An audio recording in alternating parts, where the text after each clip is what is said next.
my love and respects. Let you all open all your three eyes. Om Nithyananda Paramashivoham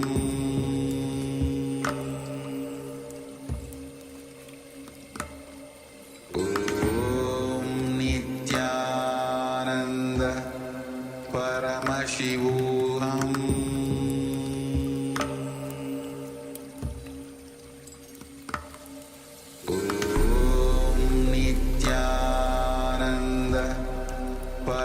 Paramashivoham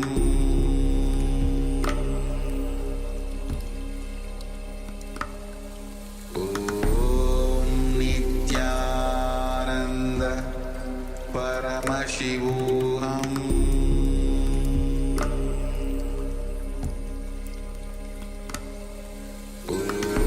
Om Nithyananda Paramashivoham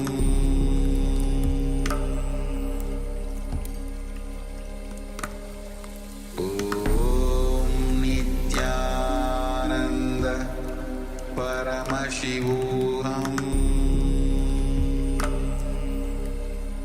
Om Nithyananda Paramashivoham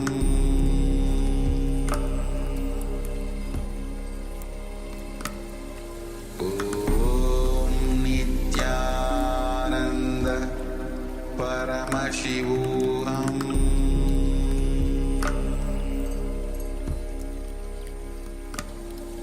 Om Nithyananda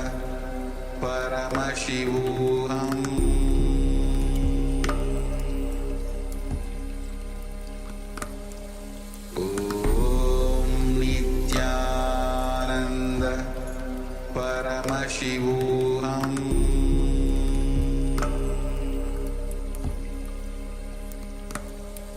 Om Nithyananda Paramashivoham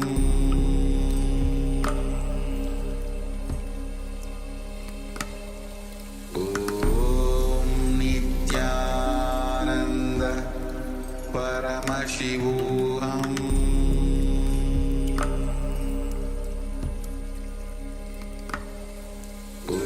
Om Nithyananda Paramashivoham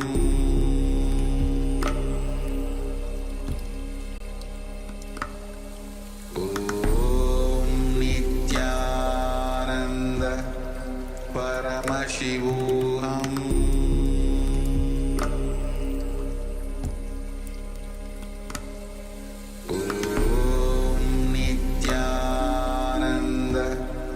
Paramashivoham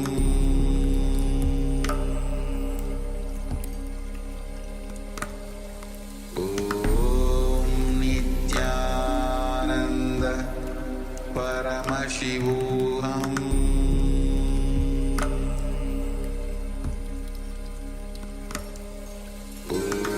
Om Nithyananda Paramashivoham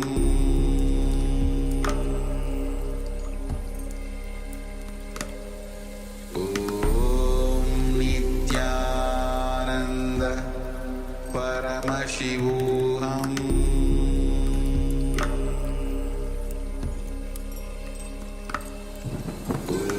Om Nithyananda Paramashivoham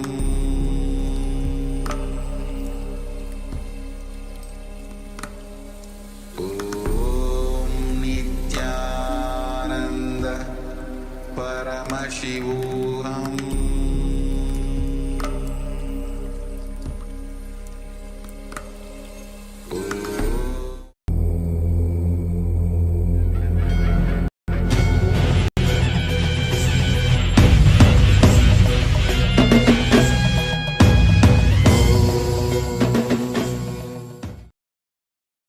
Welcome to the Pratama Vinyasa Krama 108 Asana sequence of Nithyananda Yoga. Before we start the yoga session, we request all the male bodies to please remove your upper cloth, for yoga is a ritual And male bodies, remove the upper cloth for any Hindu ritual. All the female bodies, please tie up your hair. And we request all the participants to please wear a black dress, apply vibhuti on your forehead. If you are a male body, apply it on the 16 places over your body. Apply kumkum and any aushadha from the Supreme Pontiff of Hinduism you have available. Wear your Rudraksha mala, the abharanam, to intensify the energy which you can hold throughout the yoga practice. Also, make sure to keep a Shri Yantra, which is a sacred mandala, in your room where you practice the yoga. If you don't have a Shri Yantra available, don't worry. We are projecting it in the background of our acharyas. Now settle down on your yoga mat and get ready for the ritual of yoga. Sit straight with your head, neck and spine in a straight line. Join your hands in Namaskara Mudra in front of your heart center. Close your eyes. Visualize Swamiji in your inner space as we chant the Sadguru Vandanam. Nithyanandam Paramasukadam Kevalam Jnanamurtim Dvandvatitam Gaganasadrasham Tattvamasyaadilaksham Ekam Nityam Vimalamachalam Sarvadhi Sakshibhutam Bhavatitam Trigunarahitam Sadgurum Tam Namami. Next, we are going to chant the Shiva Mula mantra. Om Ham Haum Shivaya Namaha 11 times. Please follow along internally. Om Ham Haum Shivaya Namaha. Om Ham Haum Shivaya Namaha. Om Ham Haum Shivaya Namaha. Om Ham Haum Shivaya Namaha. Om Ham Haum Shivaya Namaha. Om Ham Haum Shivaya Namaha. Om Ham Haum Shivaya Namaha. Om Ham Haum Shivaya Namaha. Om Ham Haum Shivaya Namaha. Om Ham Haum Shivaya Namaha. Om Ham Haum Shivaya Namaha. We will be performing the Tadvachamanam, the ritualistic cleansing. Now keep your hand, the right hand, in the shape of a cow's ear in the Gokarana Mudra, as our acharyas are demonstrating. Then take an udani of water, pour it into your right palm. We're going to chant a mantra thrice. Each time, sip the water from the bottom of your palm whenever the word Swadha is chanted. Om Atmatattvam Shodhayami Swadham. Take another udani of water. Om Vidyatattvam Shodhayami Swadham. Pour another udani of water into your palm. Om Shivadattvam Shodhayami Swadham. Now wash your right hand with the water from the Panchapatram and wipe your lips twice with the bottom of your thumb as we chant. Om Ham Hridayaya Namaha. Now wash your hand again. With the index, middle and ring fingers joined together, touch above the upper lip and below the lower lip. Wash your hand again. With the index fingers and thumbs joined together, touch the right nostril, the left nostril. And with the ring finger and thumb joined together, touch the right eye, left eye, and the right ear and the left ear. Wash your hand again. With the little finger and thumb joined together, touch the navel, the right chest and the left chest. And with all fingertips joined together, touch on top of the head, the right shoulder, left shoulder, and your heart center. Now wash your hand again. As you clasp the right hand over top of the left, place both hands on the right thigh. Set the sankalpa, the conscious resolution, what it is that you want to manifest today in today's Nithyananda Yoga session as we chant the sankalpa mantra. Om Mamopatta Samasta Duridakshayadvara Bhagavat Shri Nithyananda Paramashiva Prityartham Shri Nithyanandeshwari Paramashiva Shakti Sameta Shri Nithyanandeshwara Paramashiva Prityartham Cha Adya Purvokta Evam Guna Visheshena Vishishtayam Asyam Shubhadito Purana Arogya Yukta Dridagatra Yogika Sharira Siddhyartham Paramashiva Shakti Avishkaranartham Nithyananda Yogabhyasam Karishye. Now wash your hand once more as we chant. Om upasprishya. Keep your Panchapatram and Udani out of harm's way as we are getting ready to start the yoga. Now sit in a comfortable cross-legged position with your head, neck, and spine in a straight line. Bring the index fingers and thumbs joined together on top of the knees in Bindu Mudra. Engage the three bandhas, the energy locks, which are contracting the perineal region and pulling it in and up. The Uddiyana Bandha, the stomach lock, contracting your stomach muscles and pulling your stomach in and up towards your spine. And the Jalandhara Bandha, the throat lock, tucking your chin to the chest and internally contracting your throat muscles. Together they form Mahamudra Bandha, which is a great secret of the yogic practice and will enhance your yoga practice manifold. Next up is the visualization. Hold the visualization for the right context of each of the asanas. The first visualization is Lord Shiva. You will always be able to see the visualization in the top right corner of the screen. So whenever you don't know how the visualization looks, you can just check the screen. Next up is Samana Kumbhaka. Now fill your stomach with prana as you meditate on a flame in your stomach, kindling the prana and raising up your spine. Chant the japa soham and visualize it rotating around your throat until the nectar oozes out into your body. Let us now perform the first asana, which is Sukhasana. तत्सुखासनमित्युक्तम् अशक्तस्तत्समाचरेत् आसनं विजितं येन जितं तेन जगत्त्रयम्. The next asana is Parvatasana. Now bring your legs into Padmasana with the feet on top of the opposite thighs. Then bring your palms together in Anjali Mudra and raise them up above your head, keeping your elbows straight. Engage all three bandhas, Mahamudra Bandha, as you visualize yourself as Mount Kailash. अथ वक्षे Mahadev पर्वतासनमङ्गलम्. The next asana is Halipavasana. Now bring the soles of your feet together in front of your body and hold the left hand by the right behind your back. As you lean forward and place your forehead on the ground behind your heels. Engage all three bandhas as you gaze to the nose and visualize Swamiji in your inner space. पूर्वविधियाहु मे जानो उभय पकतली संपुटठानो.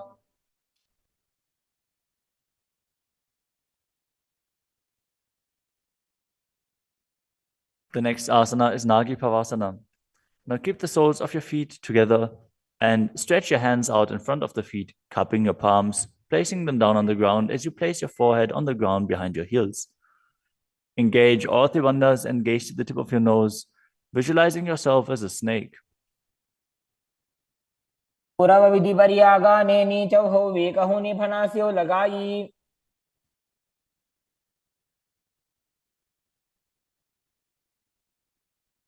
Next up is Kokilasana. Now hold the big toes with the index and middle fingers in Prana Mudra. Then raise the legs up straight and then cross them into Padmasana, leaning forward and down onto your elbows. Engage all three bandhas as you visualize yourself as a bird. स्थान्यदासनं वक्ष्ये yen Sidho भवेन्नरः. The next asana is Neti Asana. Now place one ankle on top of the opposite knee as you hold onto the opposite elbows. Engage all three bandhas, rotate your arms in a circle and gaze to the nose, visualizing Swamiji in your inner space, and after some time change the direction of the movement. घोड़ा बामा पादकी आशमाहिली सोये दक्ष चरण को वार लोता परिकुल्फ समोय.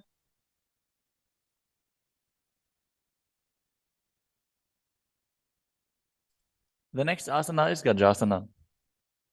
Now press your hands onto the ground, lifting your hips up high. Lower your head, then your chest, scooping the body forward and down again and again as you visualize yourself as an elephant. And perform Uddiyana Bandha, the stomach lock, and Mula Bandha, the root lock, as you do so. युज्यं पादाग्रे भूमौ कृत्वा लम्बी भूया मस्तकाग्रे निधाय.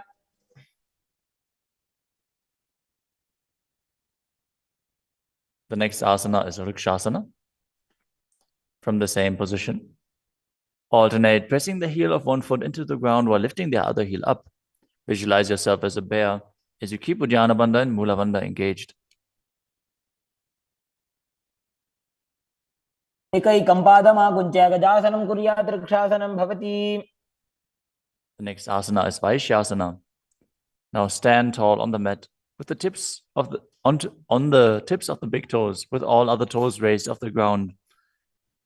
As you keep your head, neck, and spine in a straight line, and bring your index, middle, and ring fingers to the heart center in Hridaya Mudra. Visualize Swamiji in your inner space and perform Uddiyana Bandha and Mula Bandha. केशेन पादयुगलं बद्ध्वा तिष्ठेत अधोमुखः.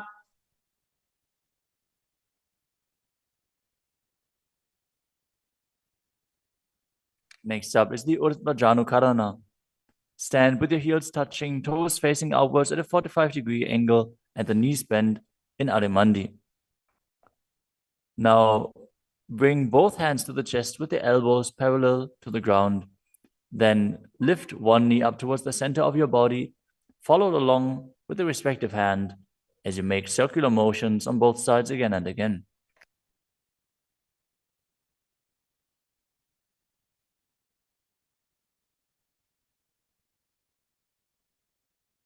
The next asana is Balalingasana.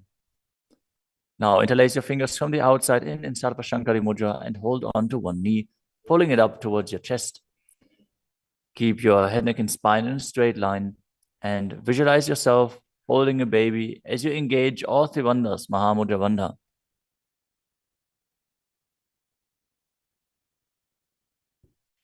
एकं जानूरसि आलिङ्ग्य स्थातव्यं बाललिङ्गनं भवति.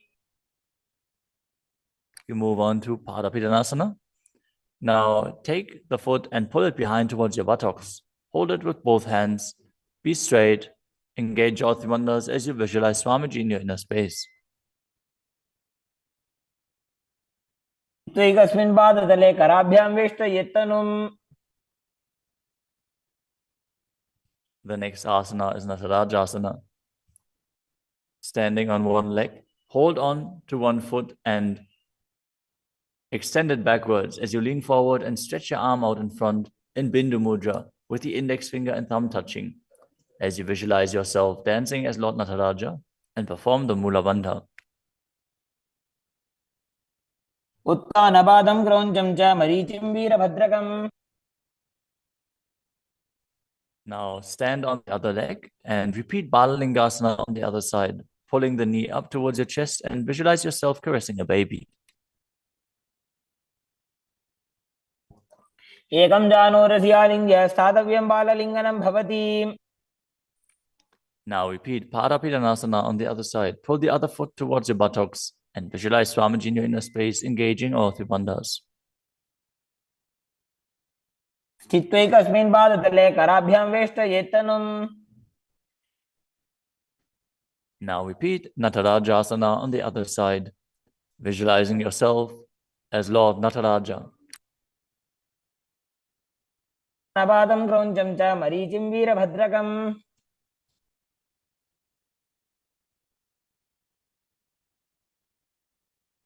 Next up is the Ardha Rechita Karana. From Adimandi position, bring the right foot behind the other with the toes down and the heel up.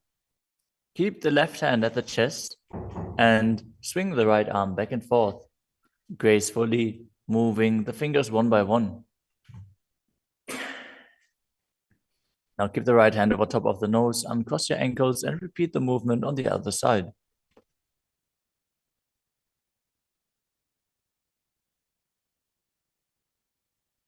Next up is the skeleton dance. Now visualize yourself as a skeleton as you shake your body intensely.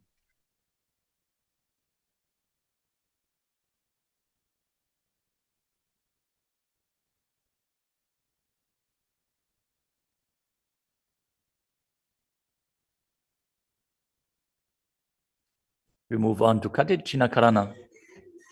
From Adimandi, with the heels together, toes pointing outwards and the knees bent, bring your hands above your head with the arms crossed, palms facing backwards. Now open your hips to one side and open the arms along above your head. Return to the center and repeat the movement on both sides again and again.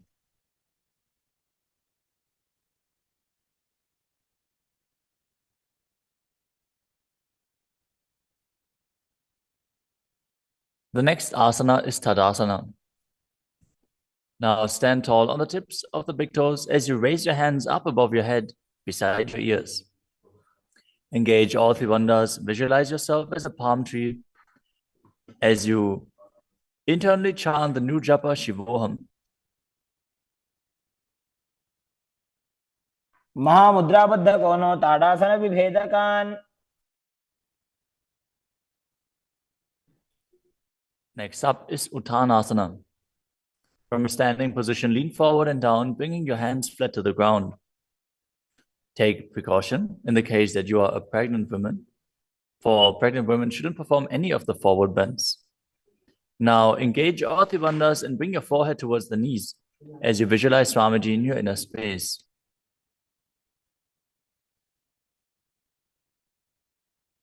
महामुद्राबद्ध कोनो ताड़ासन विभेदकान्. The next asana is Tadakshvasana, the plank position. Now lower your body down onto your arms and feet as you tuck your chin to the chest and rotate your head from side to side, contracting your perineal region. Visualize Swamiji in your inner space. Keep breathing in the Samana Kumbhaka, filling your stomach with prana and visualizing a flame rising up your spine. गजासनवस्थित्वा मस्तकं वारं वारं दक्षिणकुक्षिं सव्यकुक्षिं नजेत्. The next asana is Bhujangasana. Now lower your entire body down onto your stomach as you keep the toes pointing backwards and your hands next to the chest. Now raise your head up using the strength of your lower back. Don't lift your body any higher than your belly button up. And open your mouth wide as you inhale through the hollow of your throat in Bhujangani Mudra. Visualize yourself as a cobra as you perform the Mula Bandha. अंगुष्ठनाभिपर्यन्तम् अधो भूमौ विनिन्यसेत्. The next asana is Shashasana. Now push your body up back into plank position and alternate bringing one knee in towards your chest back and forth as you visualize Swamiji in your inner space and calmly breathe through your nose in Sahadra Kumbhaka. जासन संस्थितो जानुद्वयमाकुञ्च्य वारं वारं कर्तव्यं शशासनं भवति. The next asana is Rathasana. From a tall plank position, place one foot in between the two hands as you simultaneously jump one foot back and bring the other one in between the hands. Alternate again and again as you visualize yourself as a chariot. गजासन संस्थितो एकैकं पादं पुरोमार्गेण भ्रामयित्वा कर्तव्यं रथासनं भवति. The next asana is Viravatrasana. Now keep one foot flat on the ground with the toes pointing forwards and the knee bent at a 90-degree angle. Now extend the other leg back, keep the knee straight and the toes pointed outwards. Raise your arms up parallel, pull the stomach in and up and gaze to your third eye, visualizing yourself as Lord Virabhadra as you perform Uddiyana Bandha and Mula Bandha. आशिष्टमदकौण्डिन्यमूर्धकुक्कुटमेव च. Now exchange the position of your feet and repeat Virabhadrasana on the other side. मदकौण्डिन्यमूर्धकुक्कुटमेव च. The next asana is Vrikshasana, the tree posture. Now stand and bring one foot to the inner thigh as you bring your palms together in Anjali Mudra and raise them up above your head. Keep your elbows straight as you gaze forward and visualize yourself as a tree. अमोरुमूलदेशे च जाम्यं पादं निधायतु. The next asana is Garudasana. Now bring the raised leg to the opposite hip. Join your hands in Namaskara Mudra in front of your heart center as you visualize yourself as Lord Garuda and engage the Mula Bandha. गरुडासनमावक्ष्ये येन ध्यानं स्थिरं भवेत्. Now stand on your other leg and repeat Vrikshasana on the other side. वामोरुमूलदेशे च जाम्यं पादं निधायतु. Now repeat Garudasana on the other side, keeping the standing leg as straight as a rod and visualizing yourself as Lord Garuda. रूढासनमावक्ष्ये येन ध्यानं स्थिरं भवेत्. The next asana is Trikonasana.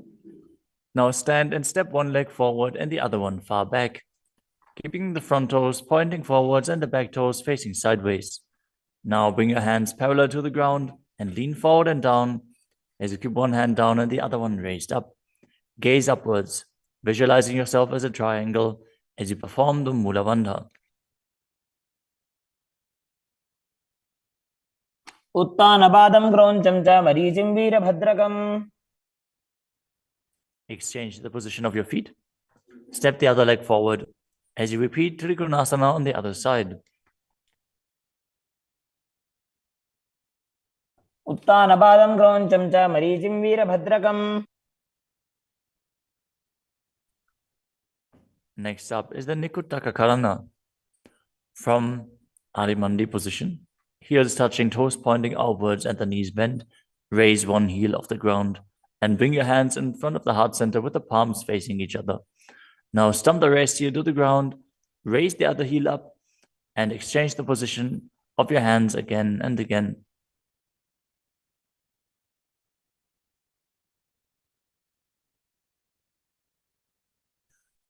The next asana is Angushtasana. Now lower your body down onto the tips of your toes, placing the perineum on the back of your heels. Raise your knees off the ground and keep them together as you join your palms in front of your heart center in Namaskara Mudra. Visualize Swamiji in your inner space as you breathe in Brahmari Kumbhaka, buzzing like a bee on the inhalation and exhalation as you perform the Mula Bandha and internally chant the new japa Sadashivoham. बन्धासनमित्याहुः गोरक्षासनमेव च. The next asana is Saurasana. From the tips of the toes, extend one leg straight out with the heel down and the toes up. Keep your fingers down on the ground by the sides with the palms facing forward in Vara Mudra. Visualize Swamiji in your inner space as you perform the Mula Bandha. प्रसार्य एकं पादतलं संस्थाप्य त्वेकपादकम्. The next asana is Vidunanasana. Now, from Saurasana, lean forward and hold on to the big toe in Prana Mudra. As you hold the back heel with the other hand, balance. Visualize Swamiji in your inner space and perform the Mula Bandha. गुल्फस्थितो पादमेकं प्रसार्य तत्पादाग्रं संस्पृश्य तत्करेण. Now exchange the position of your feet. Stretch the other leg forward as you repeat Saurasana on the other side. प्रसार्य एकं पादतलं संस्थाप्य त्वेकपादकम्. Now again, lean forward and down, holding on to the front foot and the back heel. Repeating Vidunanasana on the other side. स्थितो पादमेकं प्रसार्य तत्पादाग्रं संस्पृश्य तत्करेण. The next asana is Brahmajarankushasana. As you keep the toes on the ground and the perineum placed on top of the heels, which are raised off the ground, keep a gap between your legs and place the back of your hands on top of the respective knees. Contract the perineal region and tuck your chin to the chest as you gaze in between the two hands in Shambhavi Mudra, with eyes opened wide, unblinking, actually gazing within. As you visualize Swamiji within and perform the Jalandhara Bandha and Mula Bandha. द्वौ भणापाणि होय वैसे एड़ी mail रघुदानि वैसे. The next asana is Kapilasana. Now drop your knees to the ground with the toes tucked behind, sitting your perineum on the heels. As you keep your hands on top of the respective thighs and pull your stomach in and up, contract the perineal region, gaze to the tip of the nose and visualize yourself as Sage Kapila Muni. उभय पगदली समटारावे तिनकी Mahuli core मिलावे.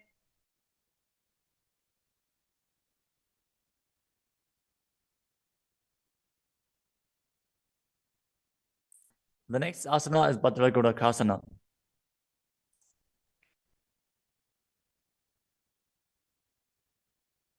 Maintain the same position.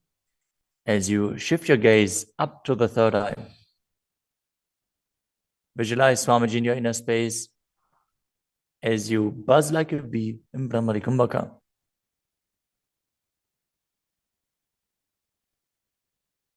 दो भूपकदली संपुट करे कौरवाली भूपरि धरे.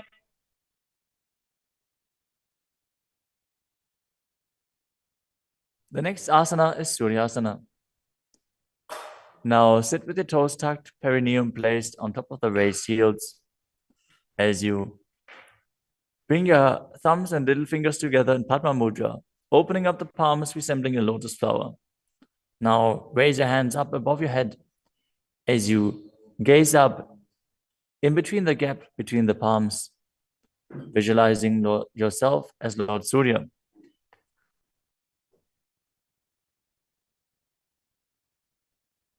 AD दो गुदातरी आने फना पानी बैठक अब निठाने. The next asana is Mandukasana. Now sit with the toes flat, perineum on the heels. As you keep your hands on top of the knees, lift the tongue up against the roof of your mouth. As you catch the nectar of immortality dripping from the Sahasrara chakra with your frog tongue, as you visualize yourself as a frog in Manduki Mudra. Gaze to your third eye, breathe calmly through your nose in Sahajra Kumbhaka as you perform the Mula Bandha. तलोपृष्ठदेशे अंगुष्ठे द्वे च संस्पृशेत्.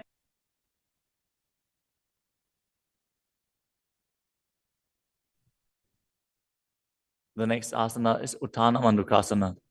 Maintain the same sitting posture, but bring your hands behind your back, holding onto the opposite shoulders. Gaze to your third eye, visualize yourself as a frog as you keep your tongue pressed against the palate of your mouth in Manduki Mudra. Perform Uddiyana Bandha and Mula Bandha as you do so.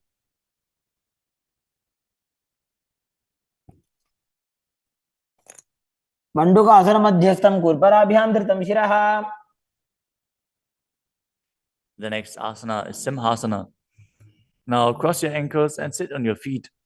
As you keep the knees wide, fingers spread on top of the knees, open your mouth wide, stick out your tongue and exhale forcefully as you gaze at the tip of your nose and visualize yourself as a lion.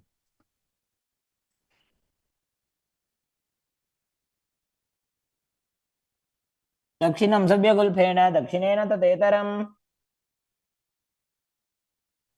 The next asana is Badrasana. Now sit with your heels under the perineum, the knees opened wide, then cross your hands behind your back and hold onto the big toes in Prana Mudra. As you gaze at the tip of your nose, visualize Swamiji in your inner space and return to buzzing like a bee in Brahmari Kumbhaka.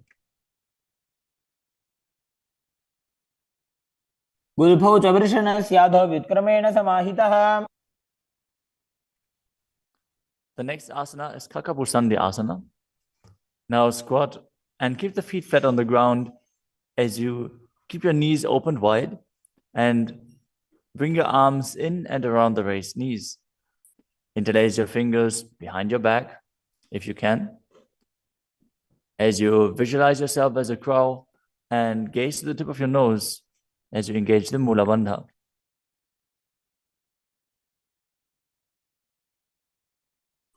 तमे वेशक उपसठाने दो वो हाथ पगमी च आने. The next asana is Kanipavasana. Now keep the palms on the floor, shoulder width apart. Bring your knees onto the back of your arms towards your armpits. Lean forward, raise your feet off the ground as you visualize Swamiji in your inner space and balance on your arms. को गुण आशी दुष्टता होई तो आछी होई. The next asana is Kapali Asana. Now place your hands on the ground, shoulder width apart. Bring the top of your head onto the ground. Please take precautions if you have any neck injuries or high blood pressure. Any of the inverted postures. Now bring your knees onto the elbows, your hips over the shoulders, and straighten your legs up as you gaze to the nose and visualize Swamiji in your inner space. Isha धरती टेकी पग दो वो मिली बा ऊंचा करे.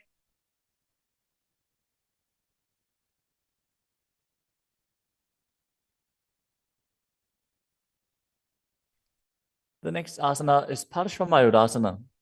Now squat on the toes with the legs together, twist your body and place both hands to the side as you align your elbows with the knee and hip and lean onto your arms, balance, extending your legs to the side. Gaze to your third eye as you visualize yourself as a peacock and exhale fully in Rechaka Kumbhaka as you hold your breath in the exhaled state. Perform the Mula Bandha as you do so. मयूरं दण्डवत् कुर्यान् मायूरं दण्डनामकम्.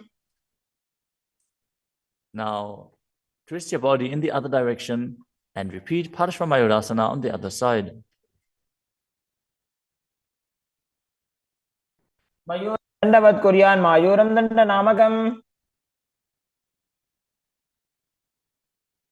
The next asana is Bhairaganathasana. Now place both hands on the ground, shoulder width apart.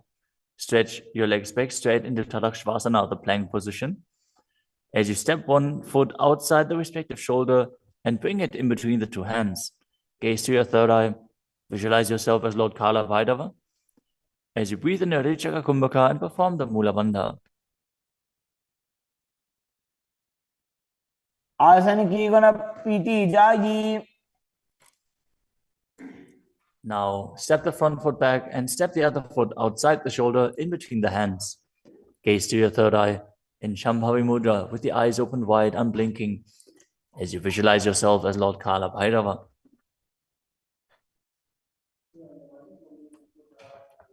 आसन को गुण पीती जाई. The next asana is Unmukha Pitasana. From Tadakshvasana, the plank position, bring your forearms down on the ground as you walk your feet forward, raising your hips. Lift your chest and head up and gaze to your third eye, visualizing Swamiji in your inner space.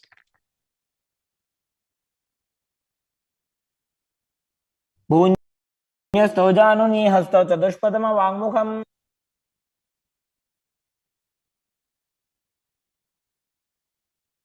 The next asana is Vashishthasana.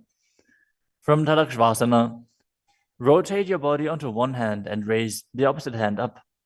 Keep the balancing hand directly beneath your shoulder as you raise your hips and gaze up towards the sky, visualizing yourself as Sage Vashishta as you perform the Mula Bandha. ऊर्ध्वकुक्कुटवासिष्ठ मरीचिहलमत्स्यकम्. Now twist your body in the other direction. Balance on the other hand as you repeat Vashishthasana.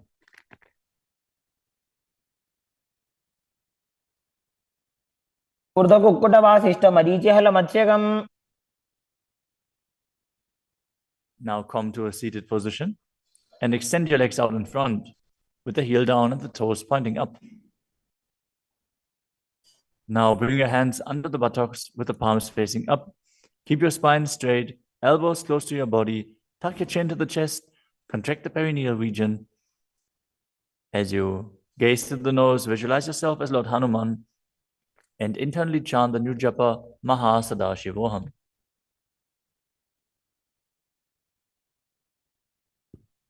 दो Booker की उभय हथेली कोरवार ली मैले भेली.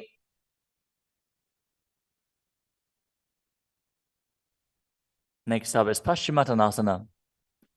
Now visualize Swamiji in your inner space as you lean forward and down, holding onto the big toes in Prana Mudra. Perform Mahamudra Bandha, all three bandhas engaged, and exhale all the air from your lungs in Rechaka Kumbhaka. जानो Burrill लाटंतो पश्चिमं दानमुच्यते. The next asana is Ugrasana. With your legs straight, interlace your fingers behind your neck. Lean your chest forward and down, bringing your head to the knees by the strength of your core. Engage all three bandhas as you visualize Kali in your inner space. शुभानिभ्यां दृढं धृत्वा जानो परिशिरोऽन्यसेत्. The next asana is Marichi Asana. Now, sit with the legs extended, bring one heel to the groin with the knee raised, and reach your arm in and around the raised knee as you clasp your hands behind your back. Bring your chest to the thighs, head to the knee, and visualize yourself as Sage Marichi. उत्तानपादं क्रौञ्चं च मरीचिं वीरभद्रकम्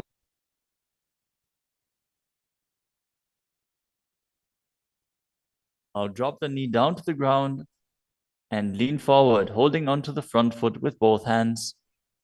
As you exhale all the air from your lungs, gaze to the nose, visualize Swamiji, and perform Mahamudra Bandha in Mahamudrasana. मुद्रां प्रवक्ष्यामि तन्त्रेऽस्मिन् मम वल्लभे. Now extend the other leg out. Bring the other heel towards the perineum with the knee raised. As you lean forward and interlace your fingers behind your back, in Marichi Asana on the other side. उत्तानपादं क्रौञ्चं च मरीचिं वीरभद्रकम्. Now drop the knee down, lean forward, hold onto the foot, engage all three bandhas, repeating Mahamudrasana on the other side. महामुद्रां प्रवक्ष्यामि तन्त्रेऽस्मिन् मम वल्लभे. The next asana is Bhadrasana 2.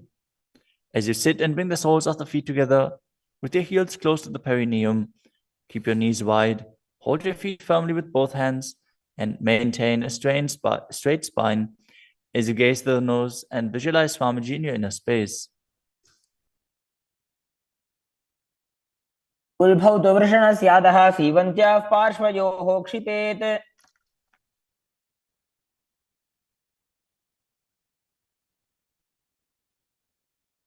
The next asana is Gvalipavasana. From Bhadrasana, extend your feet away from your body. Keep the toes together, heels apart, knees wide open. As you place your hands on the respective knees, tuck your chin to the chest and gaze to the nose. Visualize Swamiji in your inner space. Perform the Jalandhara Bandha and Mula Bandha. पूर्वचरपट चौक कख्यो सोई वाही विधियो की जय सोई. The next asana is Joni Asana.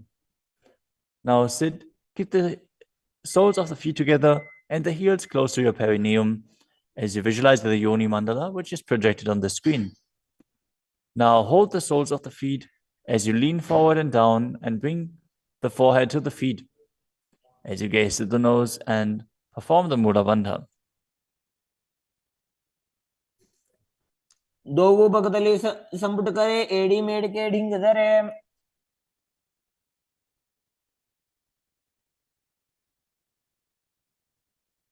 The next asana is Midaki Pavasana.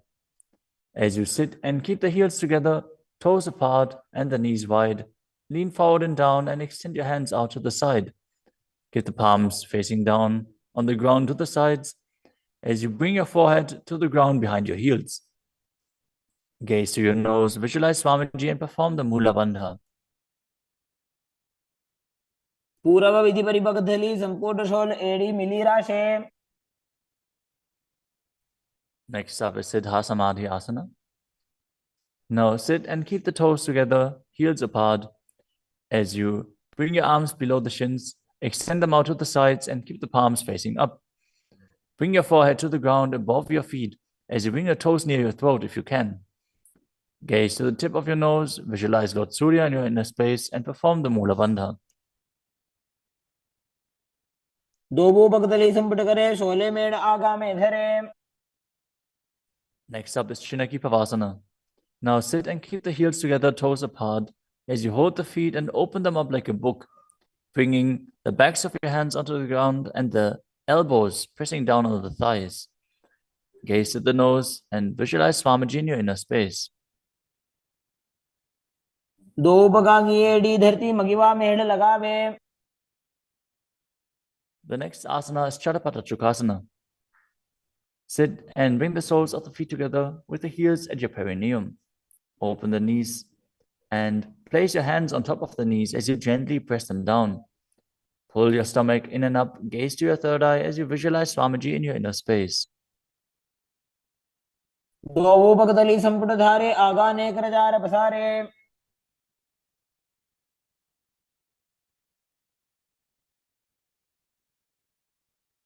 The next asana is Bhairavasana.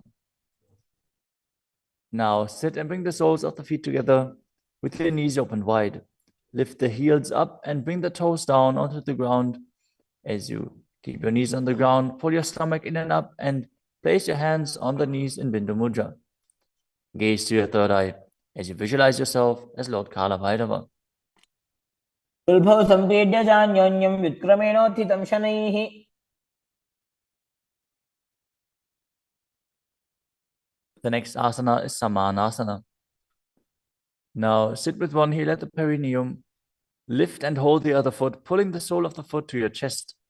Gaze to your third eye as you perform the Mula Bandha and visualize Swamiji in your inner space. समानासनमावक्षे सिद्धमन्त्रादिसाधनात्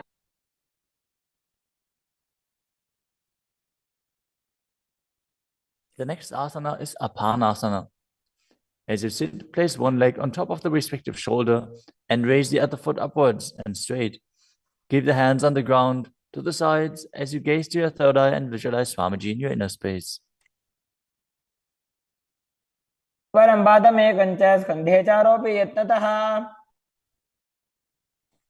Now repeat Samanasana on the other side. Bring the other heel towards your perineum and pull the opposite foot towards your chest. समानासनमावक्षे सिद्धमन्त्रादिसाधनात्. Now repeat Apanasana on the other side.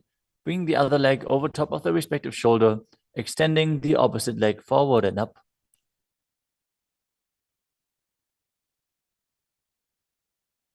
परं पादमेकं च स्कन्धे चारोपि यत्नतः.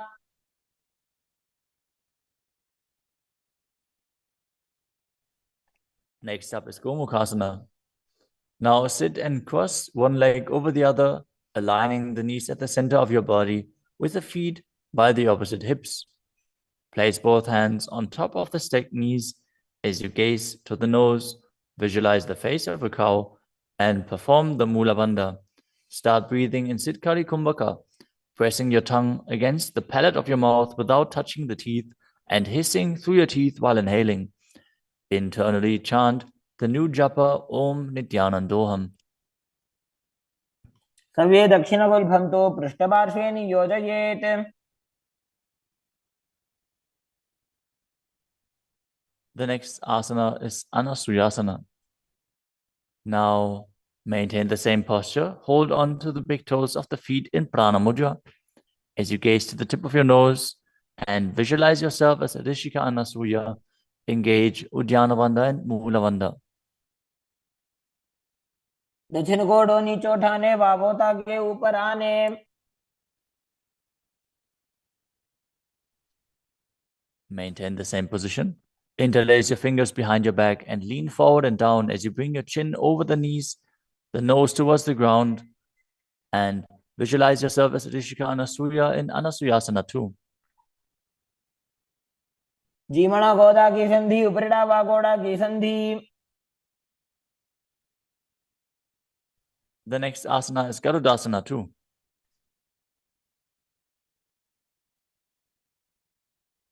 Now sit on the ground with one heel pressed against the perineum. As you keep the opposite foot flat on the ground with the knee raised to your chest. Keep the hands on the respective knee. As you visualize yourself as Lord Garuda, gaze to the nose and perform the Mula Bandha. दावो बगमोडी एडी माहिलो गुल्फ मूलद्वारणी चैदे.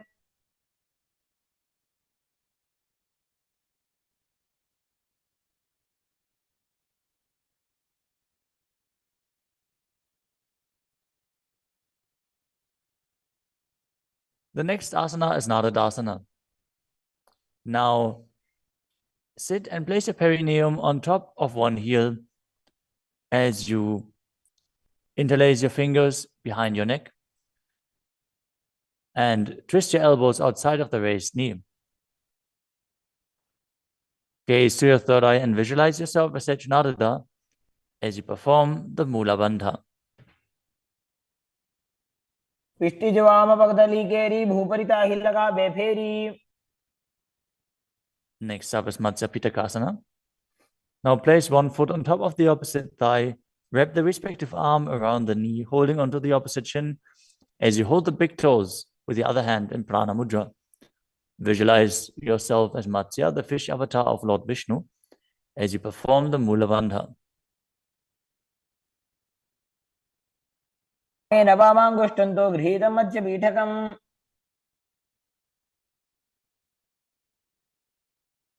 Now slide your knees over top with the other knee on top, repeating the Gomukhasana position on the other side.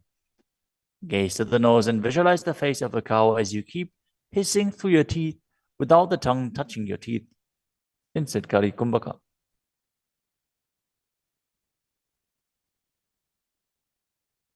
सव्ये दक्षिणगुल्फं तु पृष्ठपार्श्वे नियोजयेत्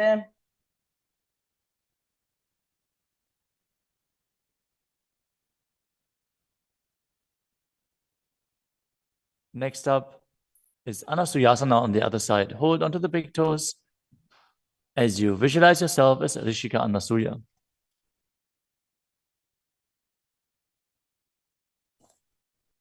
दक्षिण कोड़ो नीचे उठाने वावोताग्य ऊपर आने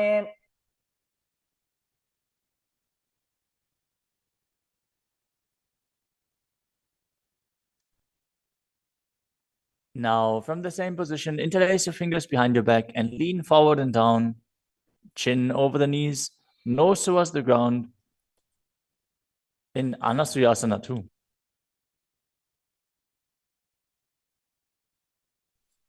जीमणा गोदा की संधि उपरिड़ा वागोड़ा की संधि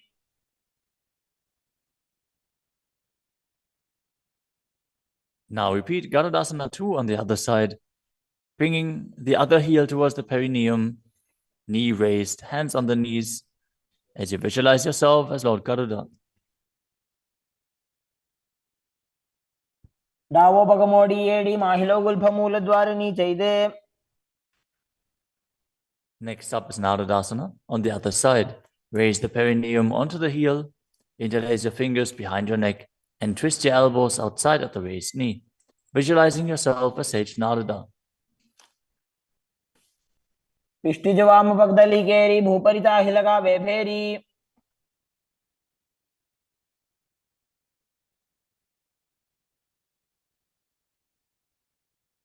Next up is Matsya Pitakasana on the other side. Now place the other foot on top of the opposite thigh. Hold on to the shin and the big toe of that foot as you visualize Matsya, the fish avatar of Vishnu. वामे नवामाङ्गुष्टन्तो गृहीतं मत्स्यपीठकम् Next up is Matsindrasana. Now place one foot on top of the opposite thighs as you place the opposite foot on the ground, flat. Twist and bring the elbow outside of the raised knee. Keep your raised arm by the neck. Turn your head back and gaze to your third eye, visualizing Matsyendranath, the great sage and master of Hatha Yoga. उदरं पश्चिमाभासं कृत्वा तिष्ठति यत्नतः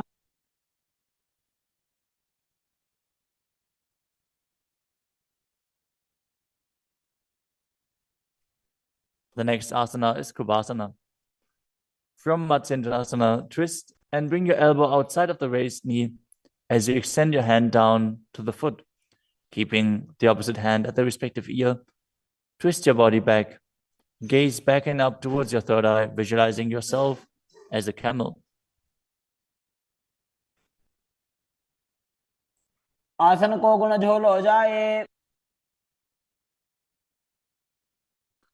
Next up is Matsyendrasana 2. Keeping the hand extended down towards the foot, place your hand behind your body onto the ground as you gaze up to your third eye and visualize Matsyendranath. मत्स्येन्द्रपीठं जठर प्रदीप्तिं Prachanda रुक्मण्डल खण्डनास्त्रम् Now repeat Matsyendrasana on the other side. Extend the other leg out. Bring the opposite foot onto the thigh as you twist your elbow outside of the raised knee and gaze back.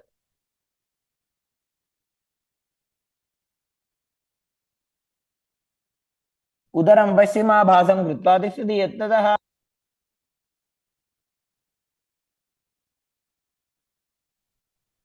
The next asana is Kubhasana on the other side. Now hold on to the front big toe and prana mudra as you keep the other hand towards the respective ear, gazing back and up towards your third eye and visualizing yourself as a camel.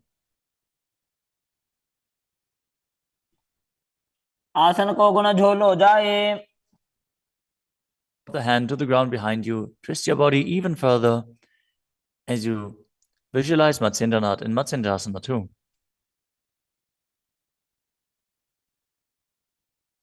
मत्स्येन्द्रपीडं जठर प्रदीप्तिं Prachanda रुक्मण्डल खण्डनास्त्रम्. The next asana is Padmasana.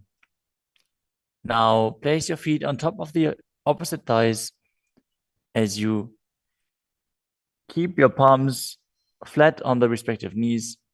Engage all three bandhas, Mahamudra Bandha, as you gaze at the tip of your nose. Visualize yourself as Lord Shiva.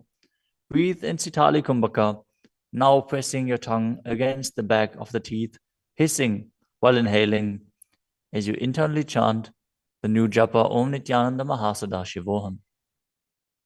आसनं द्विविधं प्रोक्तं पद्मं वज्रासनं तथा. The next asana is Padmasana too. As you sit in Padmasana, cross your hands in front of your body and hold onto the big toes in Prana Mudra.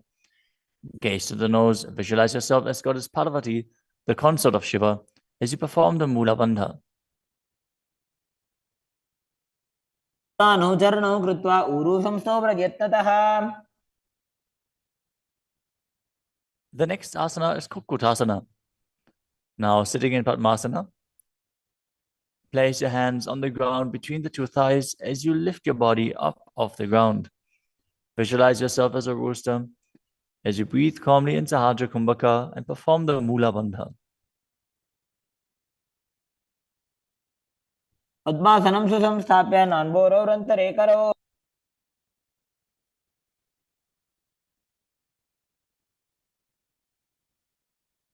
The next asana is Baddha Keki Asana. From Padmasana, raise up onto the knees as you bring your hands flat on the ground with the fingers pointing backwards. Keep the elbows together, press them against the navel, and then lean forward. Find balance and extend your knees up off the ground. Visualize Swamiji in your inner space as you perform the Mula Bandha.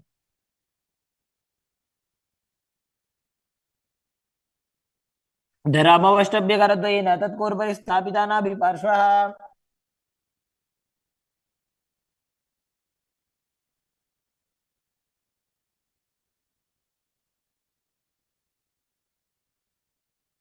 The next asana is Mayurasana. While on your knees, place your palms on the ground with the fingers pointing backwards. Keep your elbows at the navel, lean back, lean forward, find balance and extend your legs up off the ground, visualizing yourself as a peacock as you perform the Sahajra Kumbhaka and engage the Mula Bandha.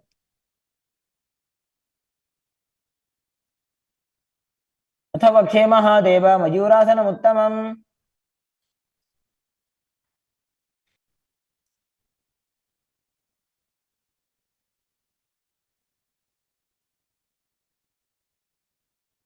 Next up is Makarasana. Lay down on your stomach with the feet pointing outwards and the forehead on the mat. Interlace your fingers behind your neck as you visualize yourself as a crocodile and perform the Mula Bandha. अध्यासशेते हृदयं निधाय भूमौ च पादौ च प्रसाद्यमानौ. As you lay on your stomach, place your hands on the ground beside your chest. Raise your legs up, bring the thighs off the ground, visualizing yourself as a locust. In Shalabhasana. अध्यासशेते करयुग्मवक्षो भूमिमवष्टभ्यकरयोस्तलाभ्याम्. The next asana is Ushtrasana. As you lay on your stomach, bring your hands to the feet. Pull the feet down towards the ground outside of your hips. As you visualize yourself as a camel and perform the Mula Bandha. अध्यासशेते पदयुग्मव्यस्तं पृष्ठे निधाय विधृतं कराभ्याम्.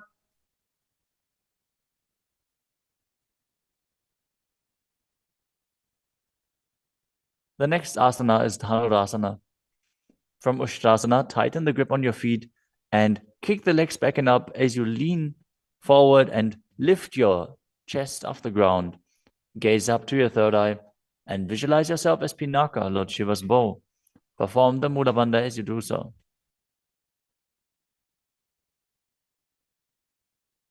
त्रिसार्यपादौ भुविदण्डरो बहुकरौ पृष्ठे धृतपादयुग्मम्. The next asana is Bhagasana. Now come to a kneeling position with your feet flat on the ground, sitting in between the two heels. Place your hands on top of the knees. Visualize Swamiji in your inner space. Breathe calmly through your nose in Sahasrara Kumbhaka. As you gaze to your third eye, contract the perineal region in Mula Bandha and internally chant Om Nithyananda Paramashivoham. उल्टा मोड़ी पाओ तो वैसे बहुरो जगते करे कैसे. The next asana is Gohi Asana. From the kneeling position, place your elbows on the ground, shoulder width apart. As you interlace your fingers, bring your head towards the ground and hold it with your hands. Now raise your hips up.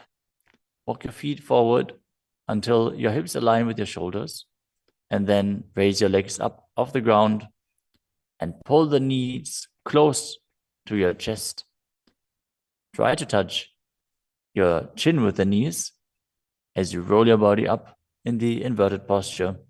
Gaze to the nose and visualize Swamiji in your inner space. दो हाथ की कहुनी जोई पुनिह कलाजी जाने दोई. Now, from Gohi Asana, extend your legs up straight into Shirshasana. Gaze to the nose and visualize Swamiji in your inner space as you perform the Mula Bandha. विपरीतं मण्डलं च द्विधैव विदितं हिनः. Gently lower your body down and come to a seated posture. Now sit with your hands behind your calves and stretch your legs up. Bring your forehead to the knees as you come to a vertical position with your legs. Visualize Swamiji in your inner space and perform the Bhastika Kumbhaka, rapidly exhaling from your diaphragm, pushing the air out without inhaling, like the bellows of a blacksmith. We're going to perform Bhastika Kumbhaka for the next few asanas, so keep your core engaged and rapidly breathe through your nose. दो हाथ पग बाहर आने घोड़ा तरे का कसीठा ने. The next asana is Parighasana. Now sit and extend your legs out and up at a 45-degree angle. Bring your hands behind. Hold the opposite shoulders as you keep the chest upright, legs straight, toes pointed. Gaze to your third eye as you visualize yourself as a mace.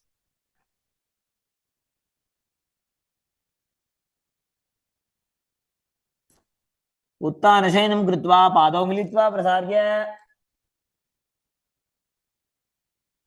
Keep breathing rapidly as you sit and extend your legs out and up at a 45-degree angle. Keep your arms parallel to the ground or bring them down to the ground as you gaze to your third eye and visualize yourself as a boat in Naukasana. तानशयनं कुर्पराभ्यां भूमिमवष्टभ्य. Next up is Rudrasana. Now sit and lift your feet up. Scoop your hands under the heels and pull the feet towards your chest.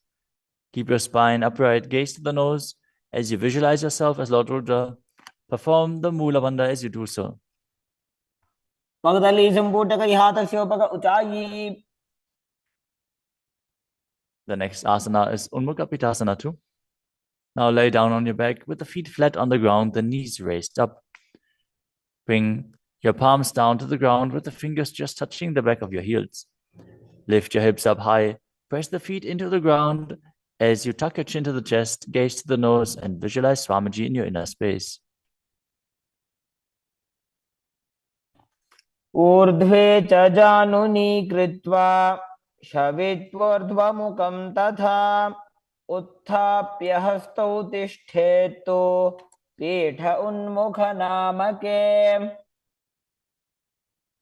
Now lower your body down flat onto the ground. Keep the palms facing up next to your hips. As you contract the perineal region and forcefully pull the Kundalini Shakti up along your spine towards your Sahasrara chakra in Shakti Chalan Mudra. Relax. Completely unclutch from any micro movements of the body and mind. As you visualize that your body is dead and the Supreme Pontiff of Hinduism, Swamiji, is liberating you. Internally chant the Mahavakya, Om Nithyananda Paramashivoham.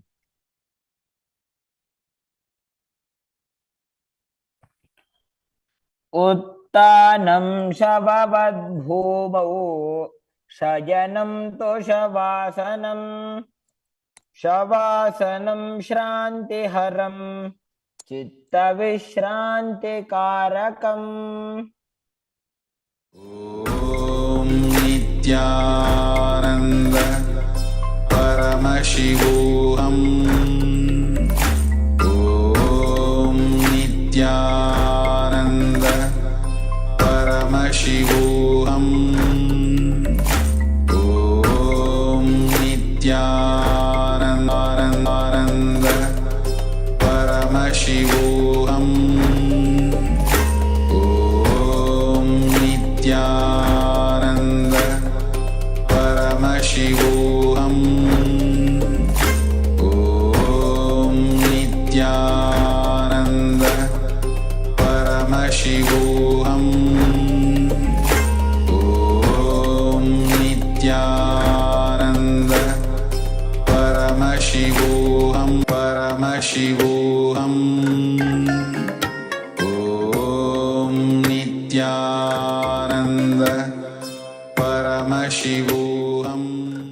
Now slowly return to your physical body. Start to wiggle your fingers and toes, your wrists and your ankles, your elbows and your knees. Pull your knees up towards your chest and rock your body from side to side as you return to a comfortable seated position.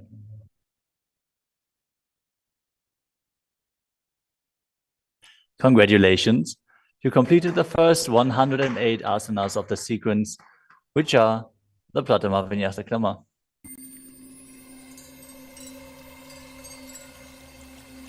I welcome you all with my love and respect. Let you all open all your three eyes. Om Nithyananda Paramashivoham.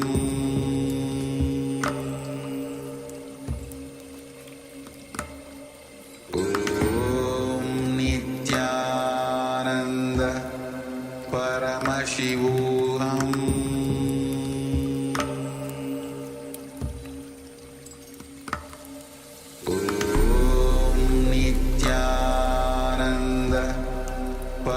Paramashivoham.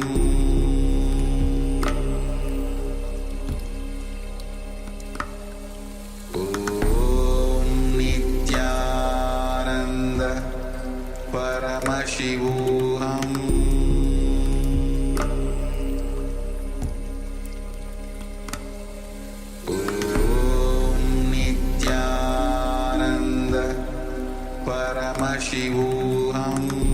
Om Nithyananda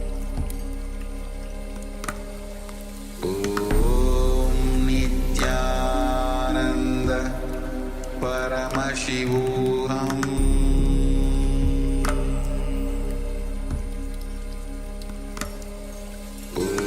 Om Nithyananda Paramashivoham.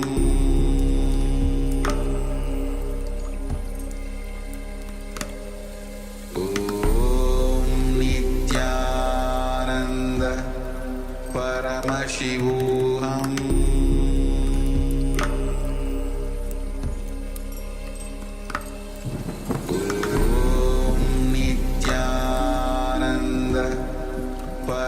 Paramashivoham.